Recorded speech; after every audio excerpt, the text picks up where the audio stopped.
7 अप्रैल की रात करीब 2 बजे मध्य प्रदेश के धार जिले का गोंदी खेड़ा चारण गांव गहरी नींद में था और तभी एक चीख ने उस सन्नाटे को चीर दिया। पड़ोसी भागते हुए उस घर तक पहुंचते हैं। दरवाजा खुला है। अंदर फर्श पर खून में लथपथ पड़ा है 28 साल का देव कृष्ण पुरोहित। उसकी सांसें थम चुकी हैं।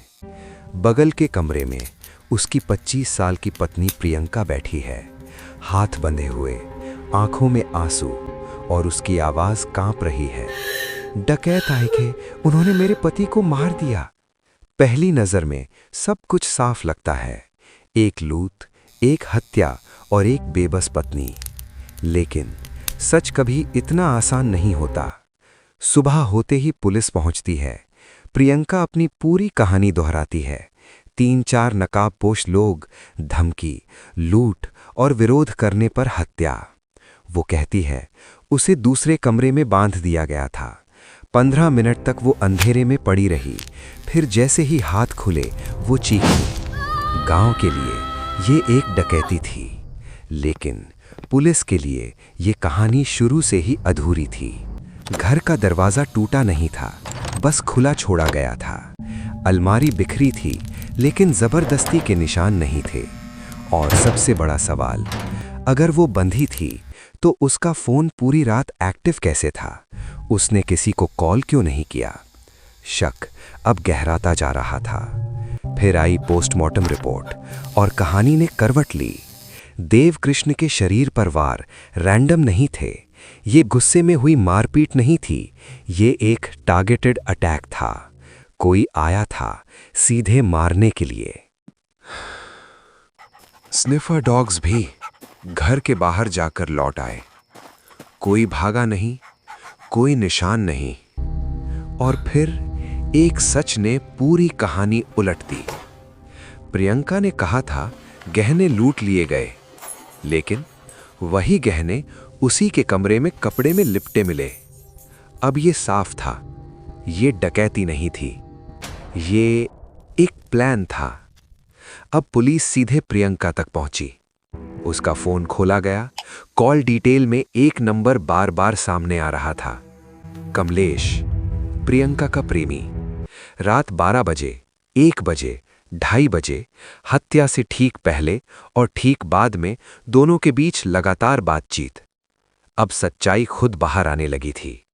पूछताछ शुरू हुई और प्रियंका की कहानी बदलने लगी। पहले 3 लोग, फिर 4 लोग, फिर उसे कुछ याद नहीं। और जब सबूत सामने रखे गए, वो टूट गई। उसने कबूल किया, ये लूट नहीं थी, ये साजिश थी। और इस साजिश की शुरुआत 1 हफ्ते पहले हो चुकी थी। 31 मार्च, जब वो मायके से लौटी, उसी दिन उसने और कमलेश ने फैसला लिया, देव कृष्ण को रास्ते से हटाना होगा, क्योंकि उनके बीच एक रिश्ता था जो सालों से चल रहा था। और देव कृष्ण अब सिर्फ एक पति नहीं था, वो एक रुकावट बन चुका था। उन्होंने एक आदमी को हायर किया, सुरेंद्र भाटी। 1 लाख रुपए में एक जिंदगी खत्म करने का सौदा। 50,000 एडवांस, बाकी काम के बाद।